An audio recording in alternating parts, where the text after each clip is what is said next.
gbogbo ẹ̀yin olólùfẹ́ wa nílé lóko lẹ́yìn òdì a kí yín pé ẹ kú dédé wòye ní gbogbo ibi tẹ́ tí ń wà àti tí ń gbọ́ wa lórílẹ̀‐èdè àgbáláyé orí tó ń wà kò ní fọ́ bẹ́ẹ̀ sì ni títí ń gbọ́ wa kò ní di láṣẹ Ọlọ́run Ọba lónìí sinimá yìí tí àwọn afọyín òun ni a pe àkùnrin rẹ̀ ní ADUN IFE apá kejì fáfàní gbogbo ẹ̀yin tẹ̀sí ń pàdé YouTube channel wa fún ìgbà àkọ́kọ́ ẹ jọ̀wọ́ ẹ tẹ subscribe button a má ṣe gbàgbọ́ láti ta gbogbo ẹgbẹ́ rẹ̀ kó ba lè ta yín lólobó ní ìgbà tí àwọn sinimá aládùn sinimá olóyin àwọn sinimá pàápàá jùlọ àwọn sinimá èyí tó ní apá kejì gẹ́gẹ́ bẹ́ ṣe mọ̀ pé lórí ìkànnì ayélujára YouTube channel wa yìí a máa ń sọ̀rọ̀ lórí àwọn sinimá tó bá ní apá kejì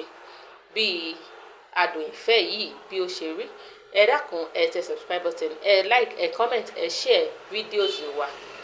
lónìí ADUN IFE náà la fẹ́ gbé yẹ̀wò fáfàní gbogbo ẹ̀yin tẹ́ ò tí ì wò rárá ẹ lọ wo apá kìíní lórí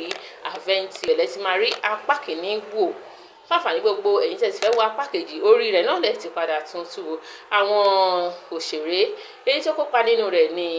Zeenat Alagbe Habeeb Alagbe àti Jumoke Odetola a ò ní rí yìí báyìí lọ sí tìjọ́ mìíràn ọjọ́ rẹ̀ ire lójú owó rí ire náà ní gbogbo a máa rí láṣẹ Èdùmàrè ó dàbọ̀ ó tún nígbà mìíràn ire o.